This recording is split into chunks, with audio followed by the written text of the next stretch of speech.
Tonight, we enter the shadows of feudal Japan once more as we stealthily traverse the dangerous world of Tenchu. And if you find that this deadly tale resonates with your inner shinobi, please feel free to leave a like and consider subscribing for more content like this. It helps ensure that this video doesn't get banished into another realm alongside Lord Mayo. I would appreciate it. But for now, sip some herbal tea and get cozy as we embark on another deadly mission into the world of Tenchu.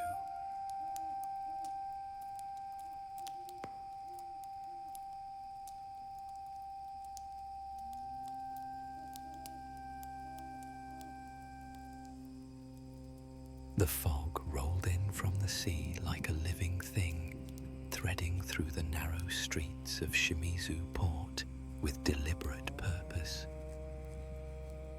Paper lanterns swayed on their hooks outside the merchants' houses, their light fragmenting into ghostly halos.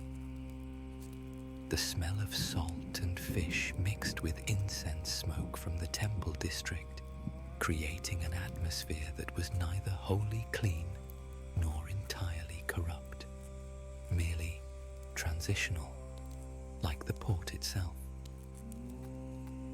Rikimaru stood motionless in Lord Goda's private chamber, his face impassive as carved stone. Across from him, separated by the Lord's lacquered desk, Ayame maintained an equally neutral expression, though her fingers rested lightly on her knee, in a position that suggested readiness rather than repose. Between them, Lord Goda unrolled a map of the coastal province with careful, measured movements. Shimizu Port has served my family for 3 generations, Lord Goda began, his voice carrying the weight of a man who chose his words with the precision of a master calligrapher. It is the gateway through which half our trade flows. Silk from the south, iron from the north, rice from the western provinces. For 6 months, shipments have gone missing. At first, merely inconvenient. Now, it threatens our agreements with allied clans. Rikimaru's eyes tracked the Lord's finger as it traced the coastline on the map. The harbour master? Shichiro, a man my father appointed 20 years ago. His records appear impeccable. Lord Goda's pause carried more meaning than elaboration. Too impeccable, perhaps. Every ledger balanced, every tax accounted for. Yet the cargo never arrives. Ayame leaned forward slightly, her gaze fixed on a different section of the map, the cliffs overlooking the port where a monastery's symbol had been inked in red. And the women? Lord Goda's expression darkened. 7 in 3 months. All young, all from merchant families. The magistrate claims they've run away. A fashionable scandal, he calls it. Rebellious daughters fleeing arranged marriages. He met Ayame's eyes. But their fathers are men I trust, and they tell a different story. Each girl was last seen near the Kano monastery, seeking blessings or making offerings. A place of refuge, Ayame said softly, and something in her tone suggested she was tasting the irony of those words. So it should be. Lord Goda rolled the map with deliberate care. Abbot Yokai has led the monastery for 15 years. His reputation for piety extends throughout the province. Yet, He paused, choosing his next words carefully. Sometimes, the brightest lanterns cast the darkest shadows. Rikimaru absorbed this in silence. The pattern was emerging with the clarity of a blade being drawn from its sheath. Two separate corruptions in a single port town, both involving places and people who should represent order and sanctity. The odds of coincidence were slim enough to be invisible. "You suspect a connection," Rikimaru stated. "I suspect many things. I know very little." Lord Goda stood, moving to the window that overlooked his gardens. The moon hung there like a pearl in dark water. "Rikimaru, you will investigate the harbor district. The harbor master, his operations, his associates. Find where my shipments have gone and who profits from their disappearance." Goda turned his attention to the kunoichi. "Ayame, the monastery and the missing women are yours, but approach with caution. If the temple is involved, it will be defended not just by walls, but by faith, and faith can blind even the honest." Ayame bowed her head in acknowledgement. "I will not confuse the sanctuary with those who defile it." "Good." Lord Goda turned back to face them, and in the lamplight his features seemed older, carved by concerns that went beyond missing cargo and vanished daughters. "One more thing. 3 days ago, a fishing boat brought in something caught in its nets, a body, or what remained of one. Male, mid-30s, wearing the clothes of a merchant's clerk. He'd been in the water perhaps a week, his throat cut with surgical precision. The chamber fell silent, except for the distant sound of wind chimes in the garden. The fishermen claim he had something clutched in his hand, mostly rotted away, but my physician recovered fragments. Paper with what appeared to be part of a ledger entry, and something else. A symbol. Lord Goda produced a small square of treated silk on which the symbol had been carefully copied. It showed a simplified drawing of a lantern with a hollow center. No flame, just emptiness. This mark appears nowhere in my records, or those of any legitimate merchant house I've contacted. Rikimaru studied the symbol, committing it to memory. A signature. Or a warning. Lord Goda's voice carried a note of something that might have been unease. "You both depart at dawn. Report directly to me. Trust no intermediaries, no matter how loyal they seem. If there is rot in Shimizu port, I cannot be certain how far it has spread." As they left the chamber, walking side by side through the darkened corridors of Lord Goda's estate, Ayame spoke quietly. "A hollow lantern. Light that gives no illumination.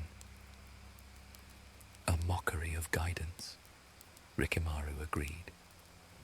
His hand rested naturally on the hilt of his ninjato, Izayoi. "Or a symbol for something that appears trustworthy, but contains only darkness." They reached the point where their paths would diverge. Ayame paused, her face half shadowed by the corridor's sparse lighting. "Be careful, Rikimaru. Corruption in official places is like rust in a blade's tang. By the time you see it, the damage runs deep. And you, Ayame."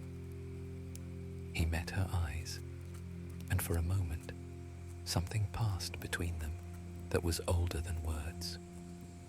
The understanding of those who walk the same path, even when that path splits.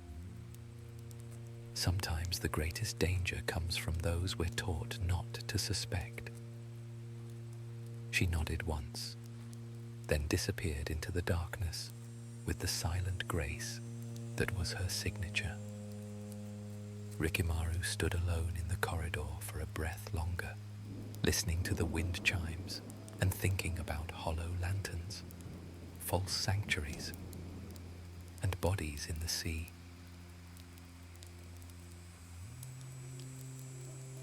Rikimaru arrived at Shimizu port 2 hours before dawn, when the fishing boats were preparing for their early departure and the world existed in that liminal space between darkness and light. He'd approached from the north along the coastal road, dressed as a wandering ronin. The port sprawled along a natural harbour like a creature at rest, its wooden buildings climbing the gentle slope from the waterfront. The harbour master's office dominated the central wharf, a 2-story structure with walls that had been freshly painted, unusual in a district where salt air weathered everything prematurely. Rikimaru noted this detail the way a physician might note a single healthy organ in an otherwise diseased body. He took a room at an inn called the Crane's Rest, choosing it for its position overlooking both the main wharf and the smaller fishing docks.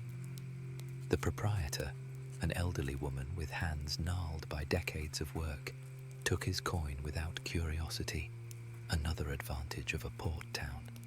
Strangers were currency, as common as silver. From his window, Rikimaru observed the morning's activities. Ships unloaded under the supervision of men wearing the harbour master's mark, a blue sash tied around the left arm. The process appeared orderly, even meticulous. Cargo was tallied, recorded, and distributed. Nothing obviously wrong, which was itself suspicious. He spent the day listening to conversations that eddied around him like water around a stone. Merchants complaining about taxes, sailors complaining about merchants. Normal port discourse. But underneath, Rikimaru detected something else. Conversations that stopped when he approached. Eyes that avoided the harbour master's office, even in casual glances. And most telling, the way people spoke around the word safe, as if the concept itself had become treacherous. As dusk approached, Rikimaru prepared for night work. He removed his ronin disguise, revealing the dark grey shinobi shozoku beneath. His tools were arranged with practiced precision. Grappling hook, smoke bombs, caltrops, shurikens, and of course, his blade, the izayoi. The harbour master's office looked different in the darkness. The fresh paint seemed to gleam with an oily quality, and the windows were shuttered tight despite the warm night. 2 guards stood at the main entrance, but Rikimaru had no intention of using doors. He scaled the adjacent warehouse with ease, his grappling hook propelling him upwards in an instant. At the warehouse's peak, he traversed the rooftops to gain access to the office undetected. Rikimaru slipped through and into the darkness of the building's upper floor, hanging from a beam before dropping silently to the floor. The office was divided into several rooms, a main chamber for receiving merchants, a records room visible through an open door, and a private office at the rear. Moonlight filtered through cracks in the shutters, painting silver lines across the floor. The records room appeared exactly as Lord Goda described. Impeccable. Ledgers stacked with geometric precision, each entry made in the same careful hand.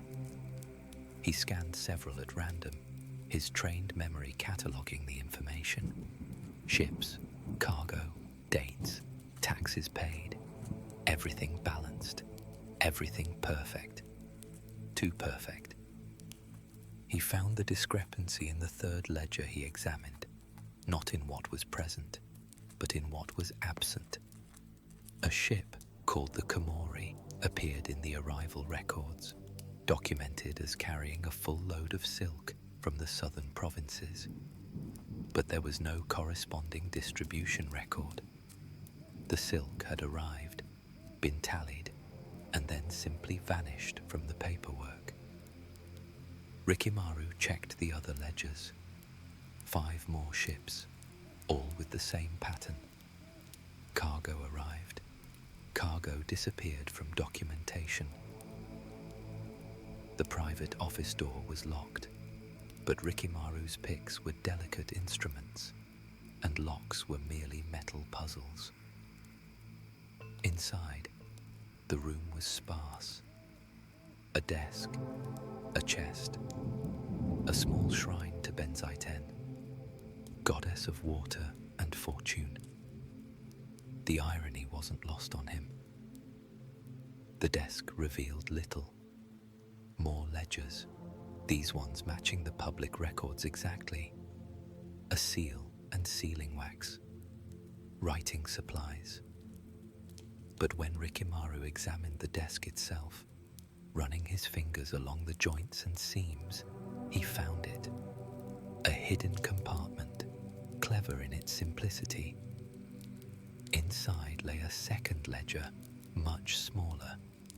The entries here were in a different hand, cruder but direct.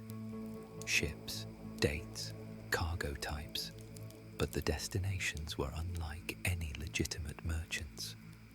The hollow house, the silent garden, the temple beneath, and at the bottom of each page, stamped in black ink, the hollow lantern symbol.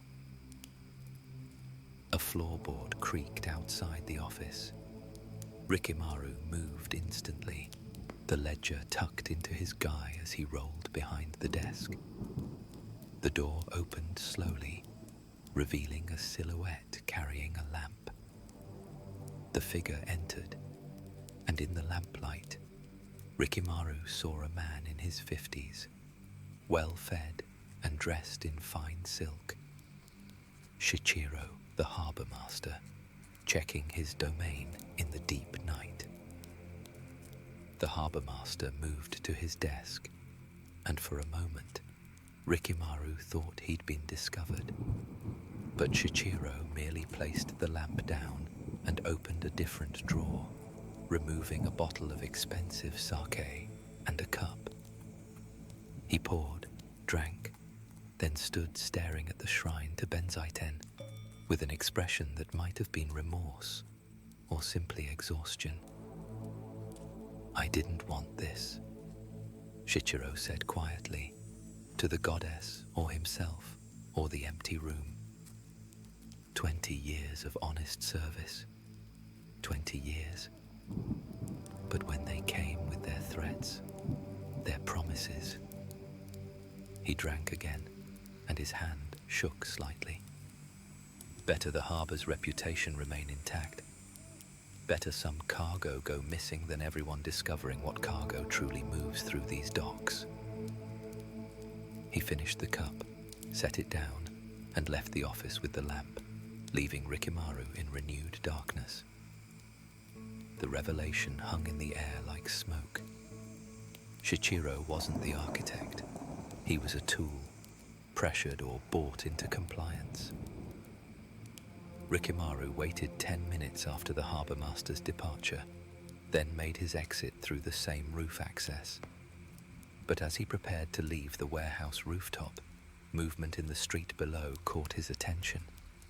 A cart, covered with canvas, rolling toward the waterfront despite the late hour. 2 men guided it, both wearing the telltale blue sashes of the harbour master's employ. They moved with purpose toward the smallest wharf, where a single boat waited. No flag, no identification marks. Rikimaru followed from the rooftops, a shadow among shadows. The cart stopped at the wharf, and the men removed the canvas cover. Inside were crates marked with symbols that matched the hidden ledger, shipments that officially didn't exist. But more disturbing was what else lay in the cart. 3 bodies, wrapped in cloth, but not well enough to conceal their shapes. The sickly sweet smell that had haunted the harbour master's office made sudden, terrible sense. The men loaded the crates and bodies into the boat with the casual efficiency of routine. One of them laughed at something the other said, a casual sound that felt profane given their cargo. Then they pushed off, rowing north along the coast toward where the cliffs rose like teeth against the starlit sky, toward the Kano monastery. Rikimaru watched until the boat disappeared into the coastal darkness, his mind arranging the pieces of this puzzle into a pattern that was becoming uncomfortably clear. The harbour master's operation wasn't just about theft, it was about disposal. And the monastery wasn't just a separate concern. It was all connected by that hollow lantern symbol, by whatever organization operated in the spaces between legitimate business and visible crime. He needed to reach Ayame, to warn her that the monastery might be more than just a site of kidnapping. It might be the heart of something far worse. But as he prepared to move, a voice spoke from the darkness behind him. Impressive for a spy, but not impressive enough. Rikimaru spun, Izayoi clearing its sheath in a whisper of steel.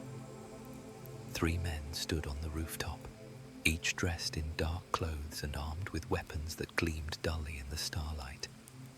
Not guards, not merchants' hired muscle. These were fighters, trained and dangerous. The one who'd spoken smiled. The harbour master was careless, leaving those ledgers where curious eyes might find them. But we've been watching, waiting to see who Lord Goda might send. Hello, Azuma Ninja. Welcome to the Hollow Lantern's territory. We hope you've made peace with your gods. They attacked in coordinated silence, and the rooftop became a battlefield of flashing steel. Ayame approached the Kano monastery from the forest side, where ancient pines climbed the cliffs like patient pilgrims. The monastery perched on a plateau overlooking the sea, its walls white against the dark stone, its main hall's curved roof mimicking the shape of waves. Beautiful, serene, isolated, a perfect trap if one wished to make things disappear. She'd spent her first day in Shimizu port, gathering information from sources Rikimaru would never think to access.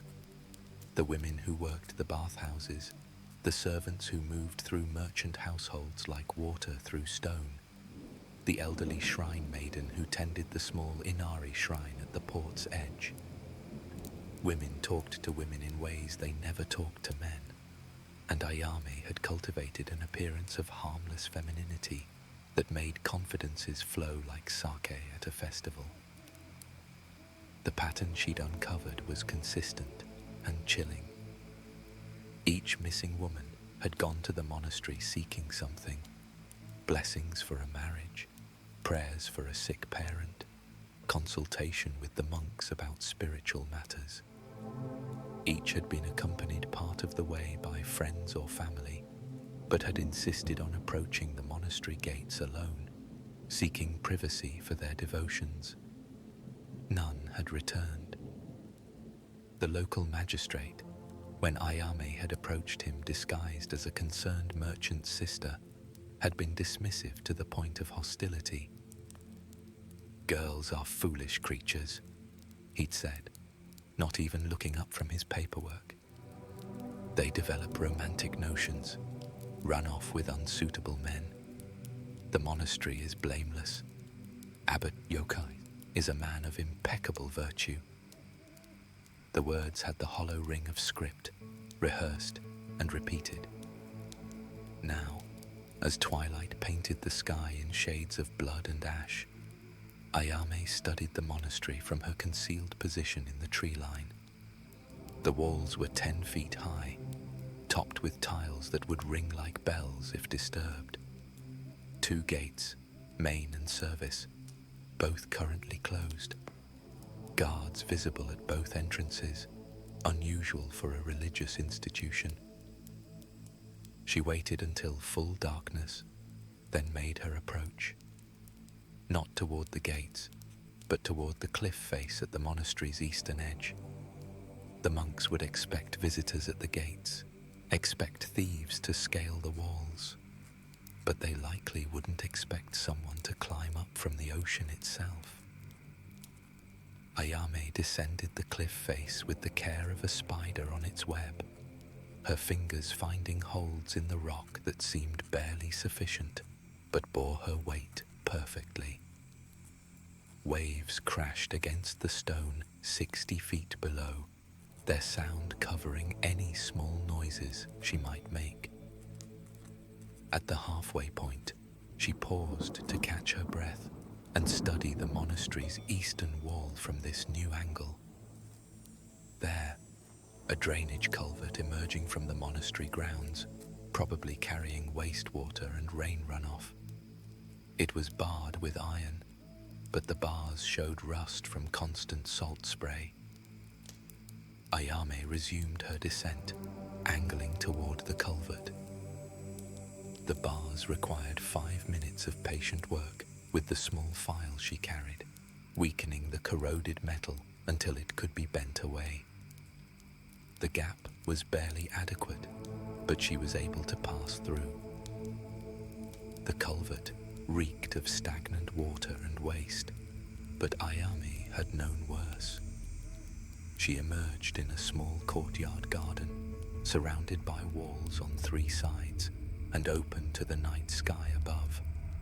Moss-covered stone, a small fountain, the twisted shapes of carefully maintained bonsai. Beautiful, peaceful, wrong. The wrongness was in the details, the way the fountain's water didn't quite catch the light properly, the way the shadows in the corners seemed too dark, too absolute, and underneath the scent of incense and herbs, that same faint odor she'd detected at the harbor. Salt, blood, and something chemical. Ayame moved through the monastery like smoke, utilizing every shadow, every architectural detail that could conceal her presence. The main hall lay ahead, its doors open to reveal the golden statue of Buddha within, serene and knowing. But her goal was the secondary buildings, the monks' quarters, the storage halls, anywhere people might be kept. She found the first piece of evidence in a storage hall near the kitchen, fabric scraps that matched the description of a kimono worn by one of the missing women. Just scraps, torn and discarded among bags of rice and pickled vegetables, as if someone had needed to dispose of clothes in a hurry and hadn't been thorough. The second piece was more damning. A small room in the monks' quarters that had been modified with a lock on the outside of the door. Ayame's picks made quick work of it, revealing a cell-like space, perhaps 8 feet square. Empty now, but the walls showed scratches at hand height, and in the corner lay a broken hairpin, expensive, decorated with the crescent moon symbol of the Fujiwara merchant clan. The third daughter of that house had been missing for 6 weeks. Ayame committed the evidence to memory, preparing to continue her search, when voices echoed from the corridor outside. She moved instantly, pressing herself into an alcove as 2 figures passed. monks by their robes, but carrying themselves with the awareness of guards rather than the contemplation of holy men. Should arrive within the hour, one was saying. Shichiro's men will bring the latest shipment to the usual entry point. Good. The master grows impatient, says we've been too cautious, moving too slowly, but I say better cautious than discovered. The Azuma clan suspects nothing. Lord Goda is powerful but not omniscient, and even if he sends investigators, who would believe accusations against Abbot Shinzen? The man is a living saint, according to every merchant and official in the province. They moved on, their voices fading into the monastery's depths. Ayami waited, processing what she'd heard. A shipment arriving tonight, and a master who directed operations from somewhere within these holy walls. She needed to find where they were keeping the women, the ones still alive, if any remained. And she needed to locate this master, this puppet master, who'd turned a monastery into a hunting ground. The bell tower, she decided. High vantage point, strategic location, likely to contain either observation posts or places of imprisonment. She made her way through the monastery's interconnected buildings, using the covered walkways when stealth demanded and the rooftops when speed was required.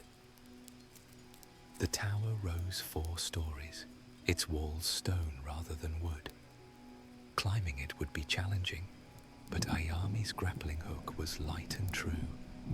She cast it upward, felt the hook's catch on the tower's decorative cornices, and began her ascent. 3 stories up, she paused at a window. The room beyond was lit by oil lamps, revealing a scene that made her blood freeze. 4 women, all young, all alive, but bound and gagged. They sat against the far wall, their eyes wide with fear and exhaustion. One of them, she recognized from the description given by the bathhouse workers, the eldest daughter of the Watanabe house, missing for 3 months. But more disturbing was what else occupied the room. Large ceramic jars, unmarked, sealed with wax, and a work table bearing tools that had no place in a religious institution. Surgical implements, vials of dark liquid, and papers covered in notes written in a hand both precise and somehow obscene. The door opened, and a figure entered wearing monk's robes, but moving with an authority that transcended religious hierarchy. He was tall, his shaven head marked with a scar that ran from temple to jaw. When he smiled at the captive women, the expression contained no warmth, no humanity, only the satisfaction of a craftsman reviewing his materials. "Soon now," he said, his voice cultured and gentle in a way that made Ayame's skin crawl. "The master arrives tonight to complete the transformation. You should be honored. You'll become part of something far greater than your small lives ever promised." One of the women sobbed behind her gag. The scarred monk's smile widened. "Fear is natural, but unnecessary. You won't remember any of this soon. The elixirs we've developed are quite effective at erasing memory, reshaping personality. You'll wake as different people, ready to serve the hollow lanterns in ways your old selves never could have imagined." Ayame had heard enough. She needed to act, but 4 hostages and an unknown number of enemies required more than direct assault. She needed to reach Rikimaru, coordinate their efforts. The monastery and the harbor weren't separate problems. They were 2 halves of a single, monstrous operation. She was preparing to descend when the alarm bells began to ring throughout the monastery compound. Not the gentle bells that called to prayer, but harsh warning bells that spoke of invasion and danger. Below, in the courtyard, she saw monks streaming from buildings, too many of them, too well armed, and at their center, being dragged by 4 men, she glimpsed a figure in dark shinobi garb. Rikimaru.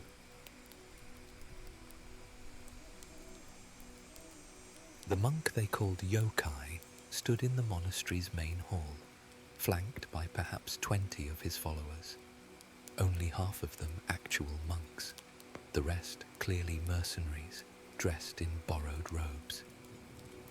At his feet, Rikimaru knelt with his hands bound behind his back, blood trickling from a cut above his right eye. 3 guards stood over him, their weapons drawn. Yokai studied the captured ninja with detached interest. So you're what Lord Goda considers his finest weapon. I confess, I expected more. Rikimaru said nothing, his face impassive despite the pain. He'd been betrayed by circumstance and numbers.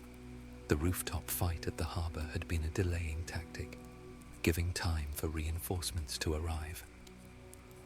He'd fought well, dropping 2 of his attackers, but the 3rd had used a blowgun with poisoned darts. Not enough to kill, but enough to slow him. When the harbour guards had arrived, resistance had become impossible. They'd brought him here, to the monastery, as if delivering cargo, which, Rikimaru supposed, was exactly what he'd become. Another body to be processed through whatever dark machinery the hollow lanterns had constructed in this false sanctuary. Nothing to say. Yokai smiled, the expression transforming his face into something predatory. How disappointing. I was led to believe the Azuma ninja were legendary for their honor, their dedication, their purity of purpose. Yet here you kneel, silent and defeated. I'm not defeated, Rikimaru said quietly, just patient. Yokai's laugh echoed through the hall. Patient for what? Rescue? Your companion is busy investigating the harbour. By the time Lord Goda realizes both his assassins have disappeared, we'll have relocated the operation. This monastery has served its purpose. It's time to abandon the shell and find new sanctuary. Like the harbour master did? Rikimaru met Yokai's eyes steadily. He mentioned threats and promises, coercion. But you chose this path, corrupted your vows, your position, everything you were supposed to represent. For the first time, Yokai's smile faltered. You know nothing of my vows, nothing of what I was promised by those who sent me to lead this temple. Serve with humility, they said. Find enlightenment through poverty and prayer. But enlightenment doesn't feed you, doesn't clothe you, doesn't give you power over anything except your own suffering. So you traded holy sanctuary for coin and corruption. I traded illusion for reality. Yokai's composure cracked, revealing the bitterness beneath. The monastery was already hollow when I arrived. Prayers spoken to deaf heavens, ceremonies performed for people who believed their offerings would buy spiritual fortune.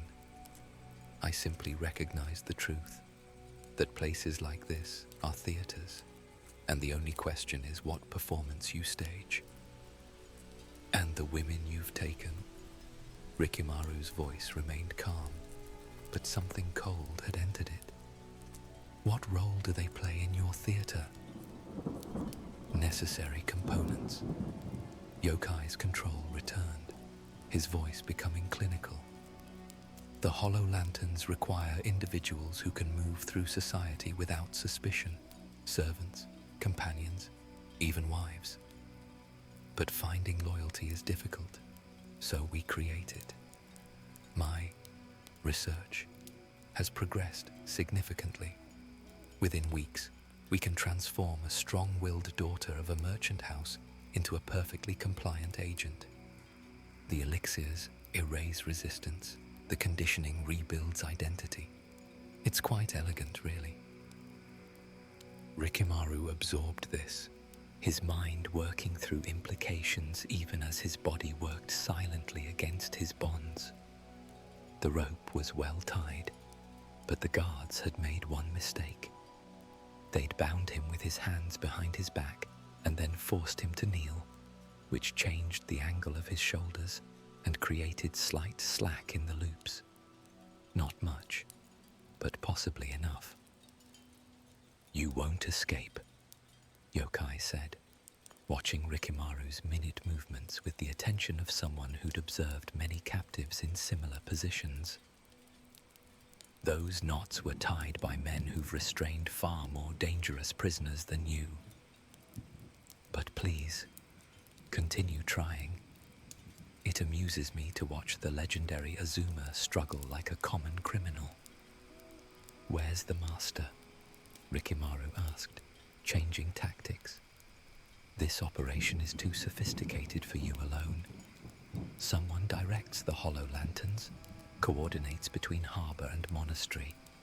Someone who knows Lord Goda's household well enough to anticipate his moves." Yokai's expression became guarded. "Information you don't need. In a few hours, you'll be beyond caring about such matters. The elixirs won't work on me." "No," Yokai agreed, almost sadly. "Your training, your mental discipline, it would take months to break you properly, and we don't have months. So you'll simply disappear, like the others who proved resistant. The ocean is very deep, and weighted bodies stay down a remarkably long time." Movement flickered in the shadows of the hall's upper gallery, so brief that Rikimaru almost doubted he'd seen it, but his training recognized the specific type of motion: controlled, purposeful, ninja, ayame. He kept his expression neutral, but began speaking, drawing Yokai's attention and that of the guards. "Lord Goda will discover the truth. If not through us, then through the merchant houses when their daughters start returning as strangers. You can't condition away all traces of original personality. Something will slip through, some memory or habit that doesn't match your constructed identity."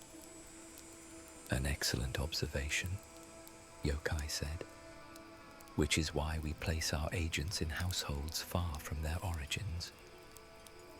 A girl from the eastern provinces is sent west, one from the coast is sent inland. Geography becomes a buffer against recognition, and should someone suspect, well, accidents happen.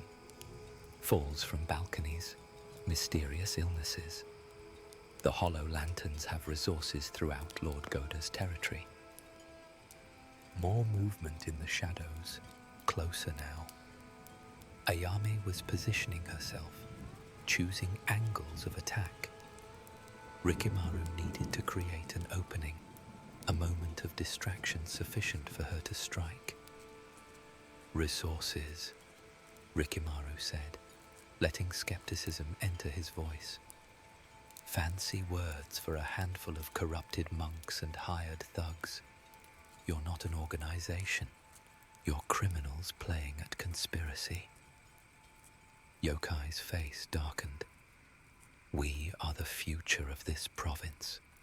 While Lord Goda plays at nobility, concerned with honor and tradition, we're building a network that will control trade, governance, even the flow of information itself. Within 5 years, the hollow lanterns will be invisible, but omnipresent. servants in every wealthy household, clerks in every magistrate's office, agents in positions no one thinks to guard against. Hollow indeed, Rikimaru said, empty of purpose beyond power for its own sake. Purpose is what we create, and you will serve as a lesson. Yokai stopped abruptly as a sound reached them from deeper in the monastery, shouting, the clash of steel, and then something more ominous, screams. One of the guards sprinted to the hall's entrance, looked out, and turned back with panic in his eyes. The hostages! Someone's freed them. What? Yokai spun toward the entrance. That's impossible. The tower room is...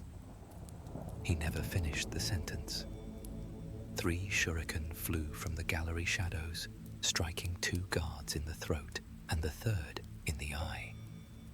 They dropped with barely a sound, their weapons clattering on the hall's wooden floor.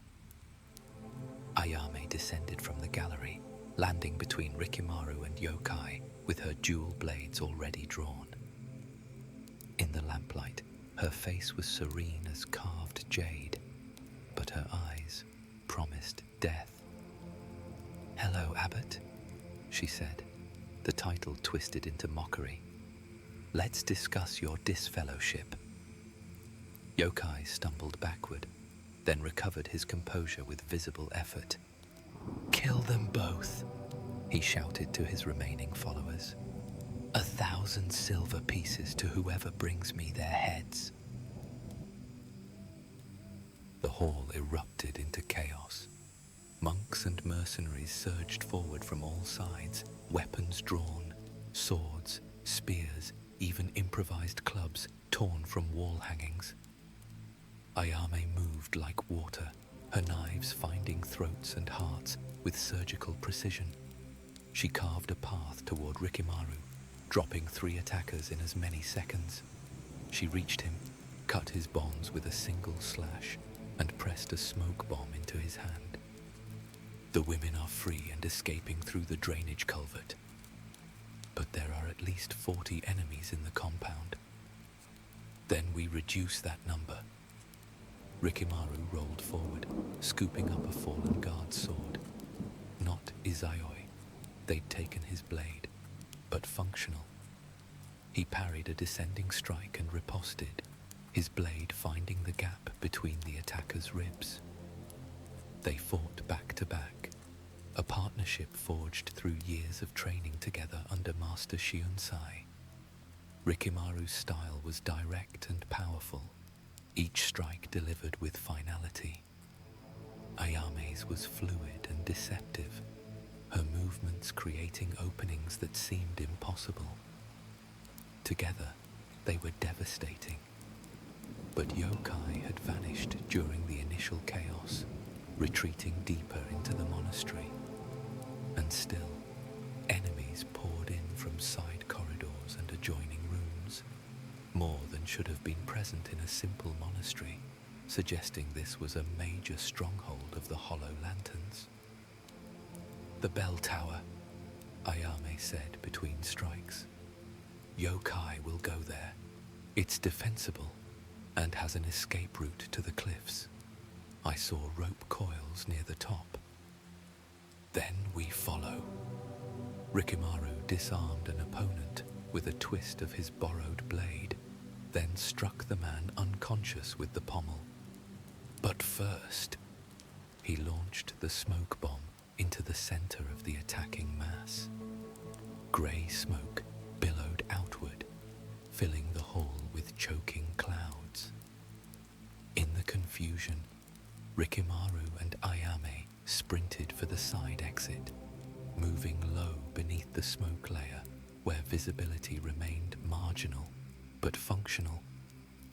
They burst into the night air, the monastery's gardens stretching before them in moonlit stillness. The bell tower rose ahead, its silhouette sharp against the star-filled sky, and climbing its exterior wall like a spider, already halfway to the top. yokai. Grappling hook, Ayami said, already uncoiling her rope. Mine's gone. They took all my equipment. Then hold on. She cast her hook upward, the steel prongs catching on the tower's third-story balcony. And don't slow me down. Rikimaru grabbed the rope below her grip, and they ascended together, their combined weight testing the rope's strength, but their momentum carrying them upward faster than a single climber could have managed. Below, shouts echoed as the monastery's defenders organized pursuit. They reached the balcony as yokai disappeared through the tower's top-floor entrance. Ayame retrieved her hook and cast it again, this time reaching the roof itself. They climbed the final section to find yokai standing at the tower's edge, rope already secured to a stone gargoyle. But he wasn't alone. Another figure stood in the tower's shadow, face obscured by a wide-brimmed hat and a cloak that seemed to drink starlight. When this figure spoke, the voice was cultured, educated, and terribly familiar. Impressive, Azuma. You've exceeded expectations. But this is where your investigation ends. The figure stepped into the moonlight, removing the hat to reveal features that sent cold realization through both ninja. Lord Tanaka, one of Lord Goda's senior advisors, a man who'd served the clan for 15 years with apparent loyalty and dedication. You, Rikimaru said, his voice flat with controlled fury.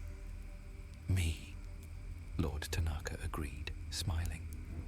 Did you truly think the hollow lanterns could operate so extensively in Lord Goda's territory without someone in his inner circle providing protection?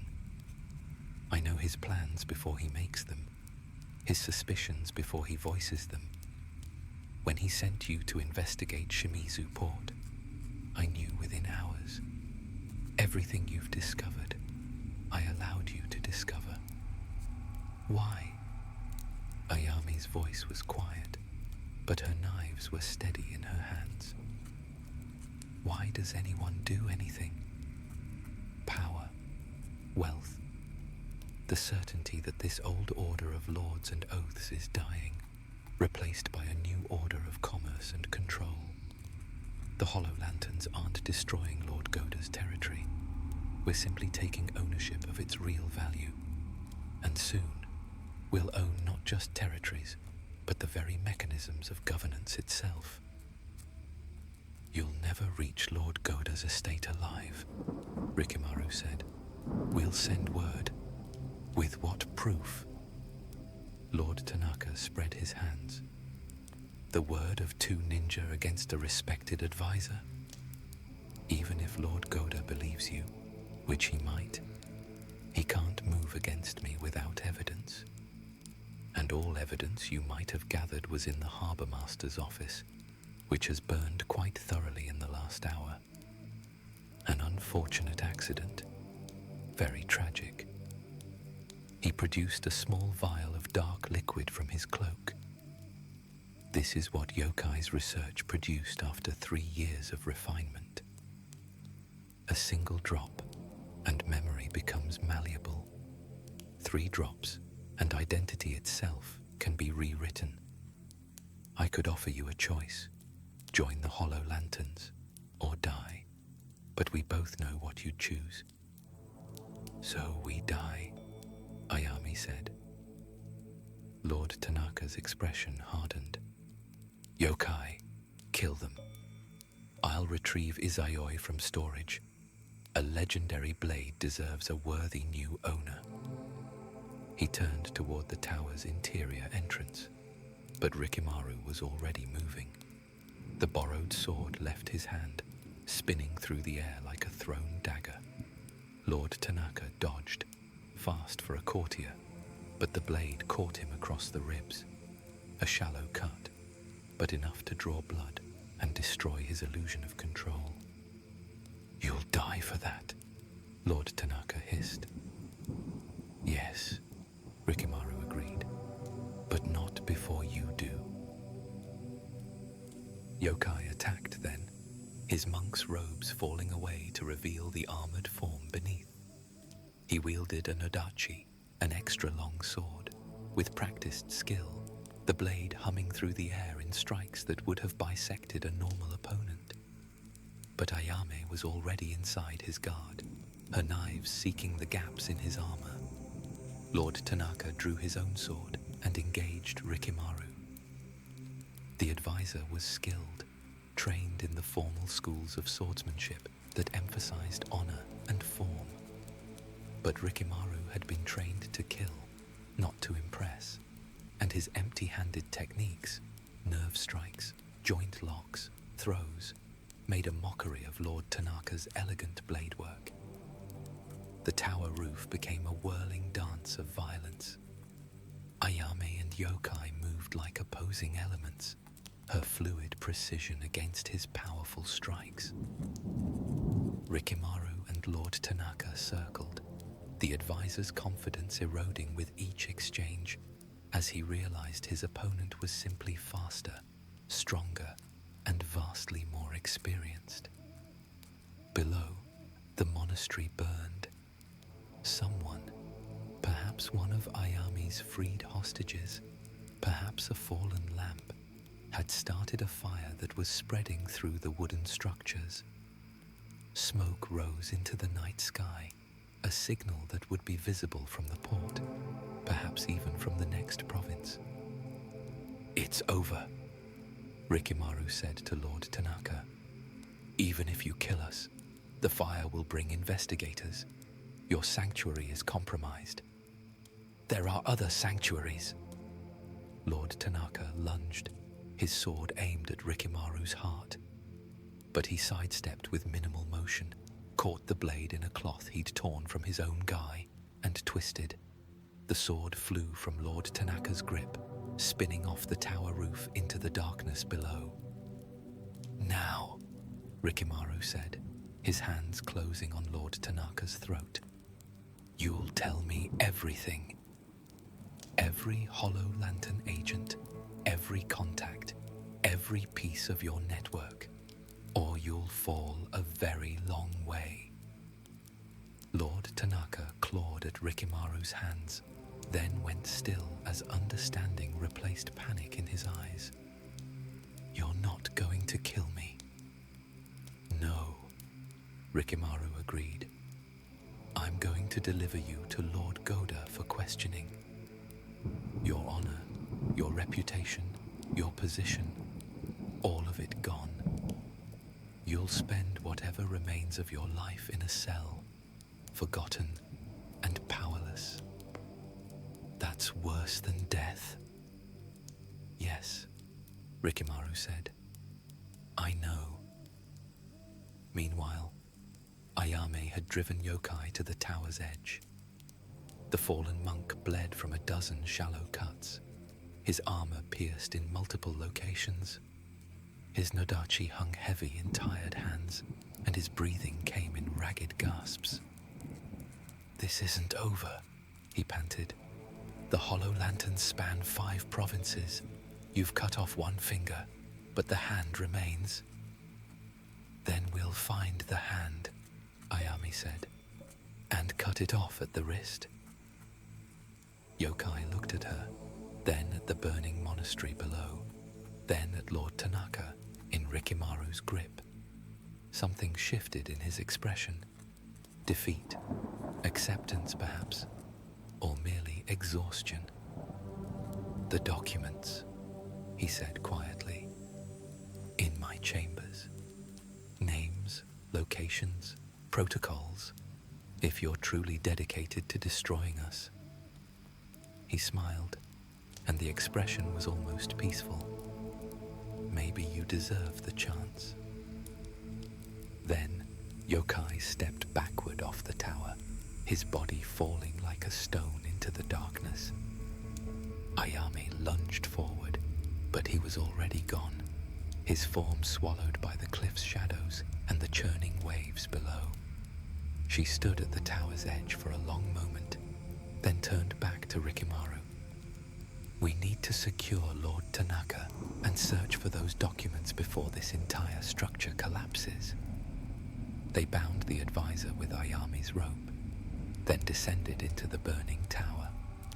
The fire was consuming the lower levels, but Yokai's chambers were stone-walled and still accessible. Inside, they found what he'd promised: a chest containing ledgers, correspondence, and maps that detailed an organization far larger than either had suspected. The hollow lanterns had agents in 6 provinces, not 5. Their network included not just corrupted officials, but also merchants, magistrates, even a minor daimyo in the northern territories. It was a conspiracy vast enough to threaten the entire regional order. Lord Goda needs to see this immediately, Rikimaru said, gathering the documents. And he needs to send word to the shogun. This is beyond clan politics. They emerged from the burning monastery as dawn broke over the sea, turning the waves gold and red.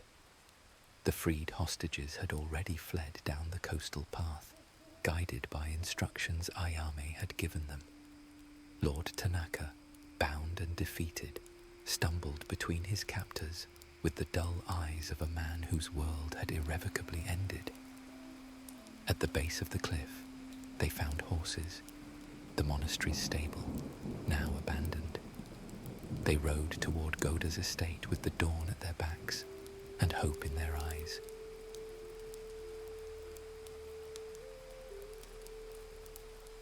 Lord Goda read the documents in silence, his face growing progressively more grave. When he finally looked up, his eyes held a weight that seemed to age him a decade in an instant. 6 provinces, he said quietly, including 2 of my most trusted allies. This will shake the foundation of every alliance in the region. Truth often does, Rikimaru said. He'd recovered Izayoi from the monastery's ruins, and the blade now rested at his side, cleaned of blood, but still carrying the memory of battle. The women will recover, Lord Goda asked Ayame. Physically, yes. Mentally, she hesitated. The elixirs caused damage. Memory loss, personality changes. Some may never fully return to themselves, but at least they're alive and safe. Small mercies. Lord Goda set the documents aside. You've done well, both of you. Better than I dared hope. Because of your actions, we've pulled corruption out by the roots, or one set of roots, at least. My lord? Ayame caught the implication in his tone. Lord Goda stood and walked to his window, looking out over gardens that seemed very small in the context of their discoveries. Lord Tanaka has confessed to everything under questioning, and in his confession he mentioned something troubling. The hollow lanterns have another name, used only among their highest members. They call themselves the Shadow Court, a mirror to the actual government, operating in the spaces between law and chaos. A court implies a ruler, Rikimaru said. Yes, Lord Tanaka never met this ruler directly, only received instructions through dead drops and coded messages. But the symbol accompanying these messages, Lord Goda turned back to face them.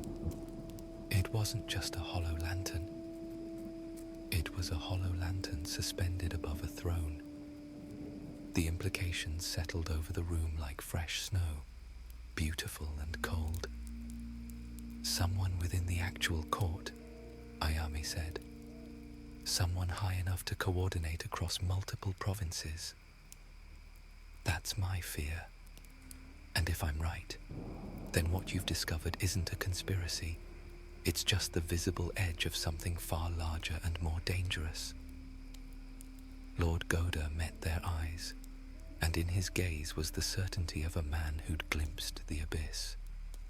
The hollow lanterns may be broken here in Shimizu port, but elsewhere, in other port towns and trading posts, in other monasteries and government offices, they continue their work, building their shadow court, one corrupted sanctuary at a time. Then we find them, Rikimaru said simply. We hunt down every hollow lantern until the darkness has nowhere left to hide. A long hunt, Lord Goda warned, possibly a lifetime's work. Then we begin immediately, Ayame said, before they rebuild what we've torn down. Lord Goda nodded slowly. Very well. I'll petition the Shogun for authority to investigate beyond my clan's borders. In the meantime, you'll have my full resources. Hunt well, my Azuma. And remember, the greatest dangers often hide in the places we think are safest.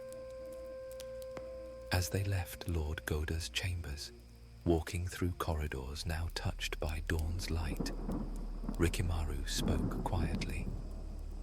False sanctuaries. That's what this was about from the beginning. The harbor that should ensure prosperity, the temple that should provide refuge, both turned into traps. The world is full of hollow lanterns, Ayame agreed. Places that promise light but contain only emptiness. Our duty is to expose them before others stumble into the dark. They reached the courtyard where their paths would diverge, she to rest and prepare for the next mission, he to begin cataloguing the intelligence they'd recovered. But before separating, they paused, two shadows in the growing light. We work well together, Rikimaru said. We always have. Ayame smiled, the expression transforming her face. Like two halves of a blade. Then let's remain sharp. Something tells me we'll need every edge we possess. They went their separate ways then, each carrying the knowledge that what they'd discovered at Shimizu port was merely the beginning. Somewhere, in some privileged hall or hidden chamber, the true master of the hollow lanterns sat upon a shadowed throne, already planning their next move in a game that spanned provinces and perhaps nations. The hunt had begun, and in the world of the Azuma ninja, hunts started in shadows and ended in blood.